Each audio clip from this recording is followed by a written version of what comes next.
And ladies and gentlemen, welcome back to BOHICA here on Hell's Bells Classic Rock. And I've got Captain Terry Hestilow, retired Army, on the line with me. Captain, how are you doing today? I'm doing well, thank you.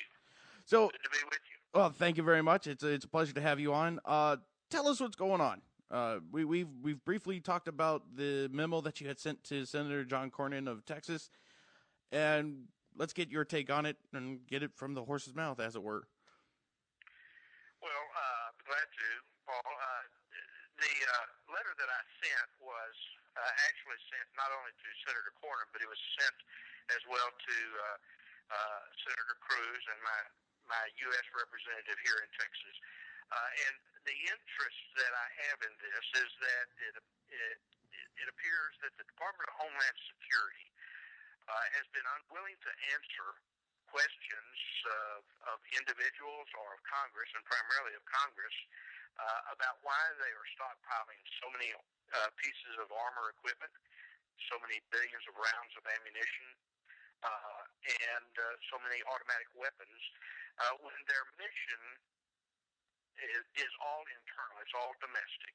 And so the question is, with all of these war-making materials and all of this capacity, without a war-making mission, who do they intend to wage war against? And the only answer that I can come up with is that they're intending to wage war against the people of the United States. And that's a major concern not only to me but to a number of other people.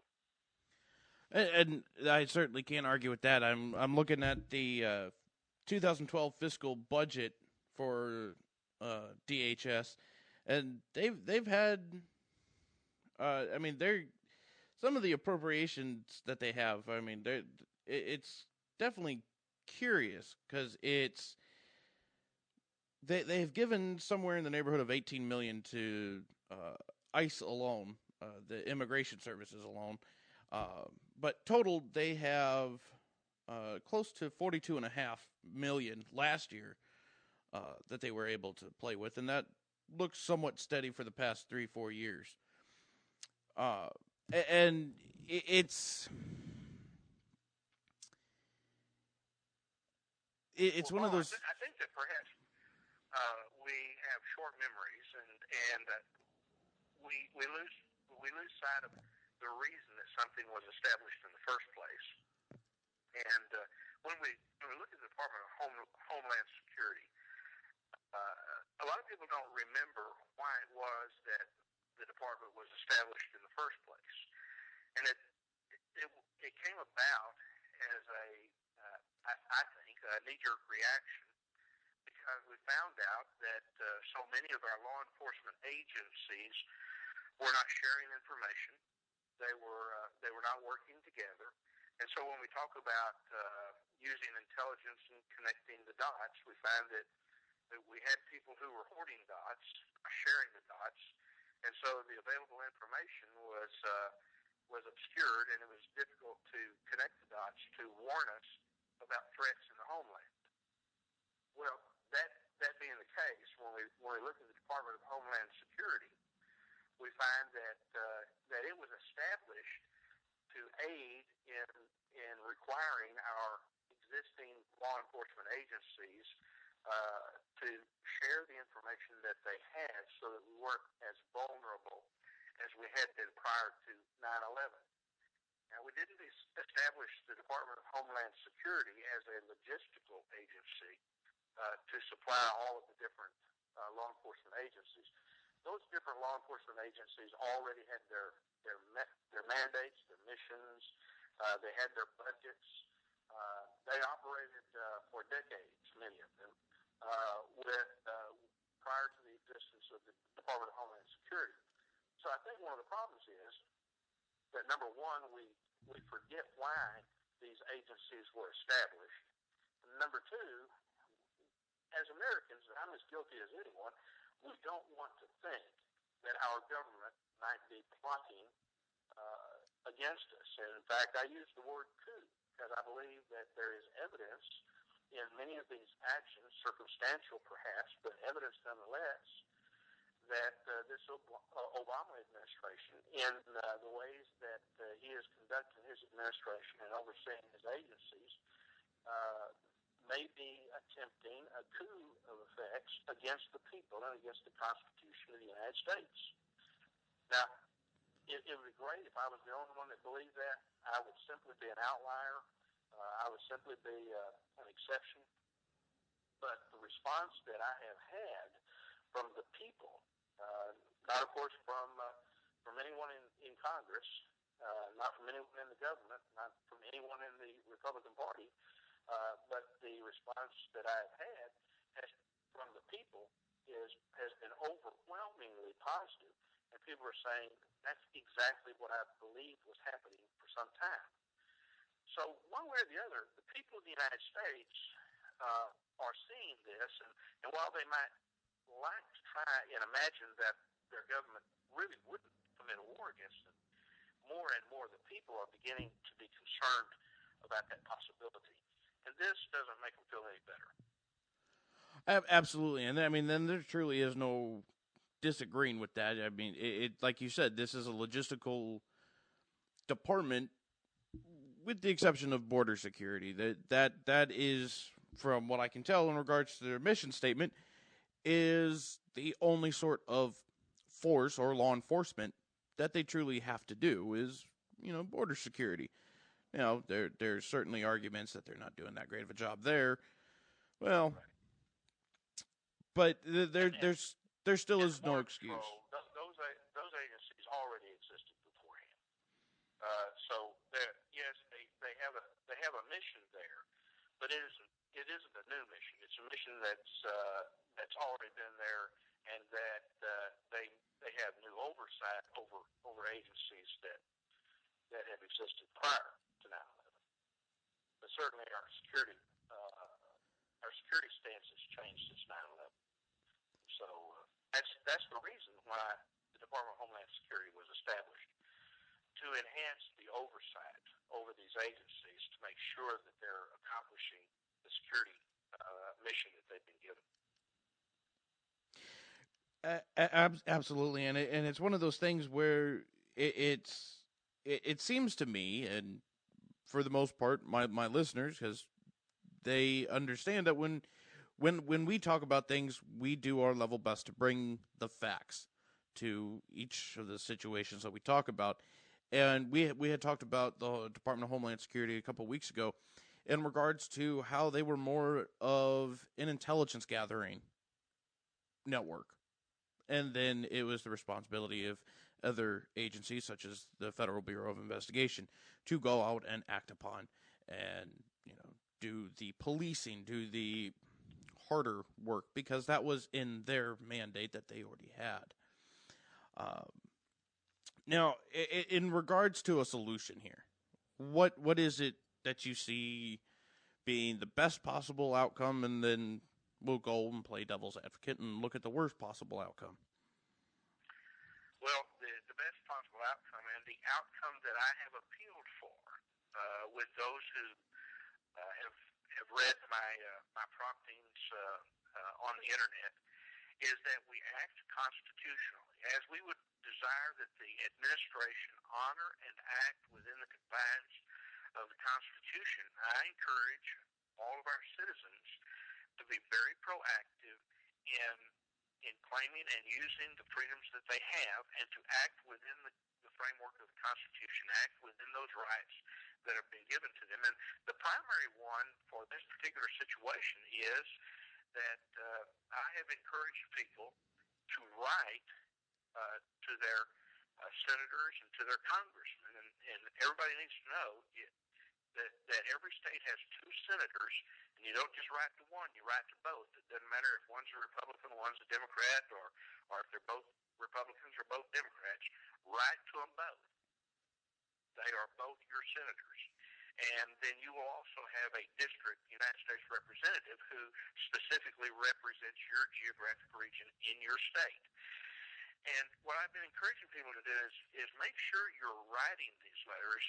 Don't just put them on a form on their website and send them, because that's almost too easy for them.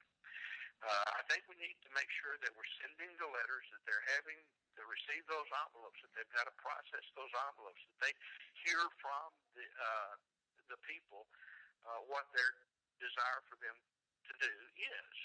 And so that's at the basis of our Republican form of government, or a representative form of government. They represent us, so we send all of our mail to them and we say, this is what we desire. In this particular case, I have urged that the appropriate response for the Department of Homeland Security is, if they do not intend to wage war against the people of the United States, if they are not engaged in the preparation of a coup by this administration against the people of the United States and the Constitution, there's one really simple thing they can do, and that is to surrender all of those war-making materials to the appropriate agency, which is the Department of Defense. I just watched a clip of General Amos of the United States Marine Corps urging his Marines to take care that they don't waste a single round of ammunition or a gallon of gas. And why is that? Well, it's because, as in the Carter years that I served with the 1st Cavalry in, that the armed forces is being hollowed out. Now, it's interesting that in this time of sequestration, and the armed forces is being hollowed out, and their combat readiness is being reduced, that we have the Department of Homeland Security that is making these massive purchases of armored equipment and ammunition and weapons. This bodes for me a very bad sign that the Department of Homeland Security has no restraints as they prepare for war. And the only people they could be preparing for war against, again, is the people of the United States. And that does pretty much sum up your best and worst case scenarios. You've either got a nice surrendering of this equipment, and it's one of those things even with the ammunition alone, it's mind-boggling that 1.6 billion rounds was bought up, and a lot of ammunition. Right, rounds of ammunition were bought up, and the most popular excuse, because there was a story about this roughly 6 months ago when the Secret Service published their numbers and their fiscal reports, that they bought up, it was a considerable amount of ammunition, but it wasn't as much as 1.6 billion rounds. But it was the excuse of that they're being used for training. Now, that's a little far-fetched for me to try to comprehend that you can go through 1.6 billion rounds and the associated firearms to go with just simply for training. Particularly when we've got the Department of Defense engaged in war at this time, and we're hurting for ammunition. I say we're because I still associate myself. I'm not speaking for the Department of Defense. I'm not speaking for the Department of the Army, but I, nonetheless, I'm a retired soldier, and I say at a time when the armed forces is hurting for those resources, to have this kind of buy-up of the ammunition, which some are suggesting they're trying to take ammunition off the market so that people like you and I can't purchase ammunition either. So we're seeing them reduce the ammunition that's available to the armed forces. At the same time, they're reducing the availability of that ammunition for the law-abiding citizens of the nation. So it's troubling at best. It's troubling. And once again, my suggestion was that all of that war-making material really has a home, and it's called the Department of Defense. And the Department of Homeland Security should immediately be forced by law, if necessary, and this is where Congress comes in, by law, if necessary, override the veto, if necessary, but force the Department of Homeland Security to show good faith that they are not preparing for war against the people of the United States by turning all of that over, surrendering it all to the Department of Defense. And I certainly could not disagree with that outcome. I mean, that I would obviously would like to see happen. By the way, ladies and gentlemen, go to www.senate.gov or house.gov to find your local representatives. And when it comes to your state senators, like the captain said, write both of them. And I'm not talking, and neither of us are talking about email. Do it the old-fashioned way. Write a letter, type a letter, but make sure it gets into the mail and heads out to Washington so that they can see the people's reaction to this. Aside from that, Captain... It comes in an envelope to their office, and they've got to deal with it. And I don't think that either what I'm suggesting in the surrendering of that material to the DOD or in writing to your congressman, I don't think those are two radical ideas. I think that they're very consistent with how this nation was formed and how it operates, how it's supposed to operate. I hope I'm not talking too much. Oh no, no, you're doing just fine, Captain. But we are going to have to close this out, head to our next break. I certainly appreciate your time. If you want to hang on for a few minutes, let me head into the next break and we'll wrap up off air. But I certainly appreciate your time. Thank you very much, and thanks, sir. Stand by. All right, ladies and gentlemen, that was Captain Terry Hestilow, retired Army, talking about his memo that he sent out that we've been talking about. I thank him very much for the opportunity to speak with him today and for his time. Again, take the time to write to your elected officials about this. There's got to be the questions asked. We've got that freedom to ask these questions. So go ahead and do it.